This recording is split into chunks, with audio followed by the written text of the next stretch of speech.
एक मौनी बाबा थे, सुनो। उन्होंने 12 वर्ष का मौन धारण किया। कितने वर्ष का? मतलब बोलना जानते थे पर जबरदस्ती मौन हुए कि मैं व्रत करता हूं, आज के बाद मौन रहूंगा। 8 वर्ष निकल चुके, कुछ बोला नहीं, एक शब्द नहीं बोले थे। अब बाबा ने मौन व्रत धारण किया तो आसपास के साधु उनको छेड़ते थे कि ये कुछ बोलें, कुछ बोलें।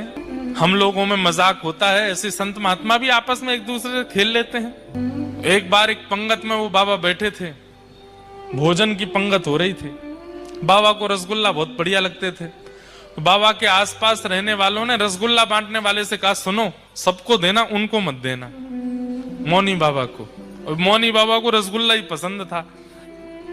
पूड़ी आ रही है, कचौड़ी आ रही है, सब्जी आ रही है, खीर आ रही है, वो और किसी पर ध्यान नहीं देते थे, वो यही ढूंढते थे रसगुल्ला आ रहे हैं। पर रसगुल्ला वाले को पहले ही पढ़ा दिया, रसगुल्ला मत देना, और सुन, मांग पाएंगे नहीं क्योंकि मौन रहते हैं। रसगुल्ला प्रसाद ऐसे परोसते हैं हमारे वृंदावन में। रसगुल्ला प्रसाद, पूड़ी प्रसाद, साग प्रसाद।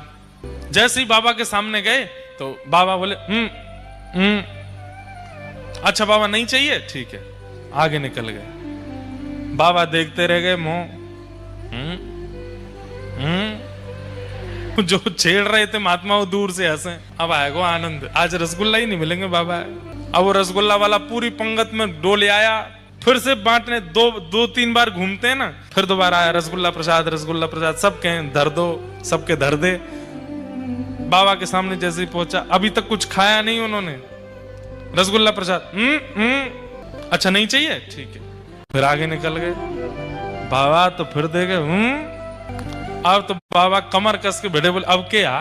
तो फिर से आया रसगुल्ला प्रसाद। जैसे ही बाबा के सामने पहुंचा तो बाबा ने हाथ ही पकड़ा, मौन है।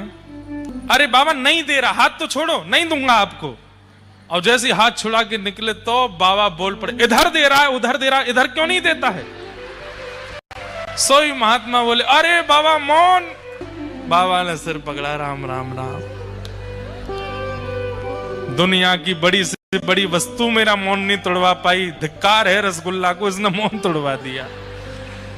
बोले आज के बाद मौन तो मेरा 8 साल में ही टूट गया, पर मैं व्रत लेता हूं, अपने अंतिम श्वास तक रसगुल्ला नहीं खाऊंगा। इसने मेरा मौन तोड़वाया।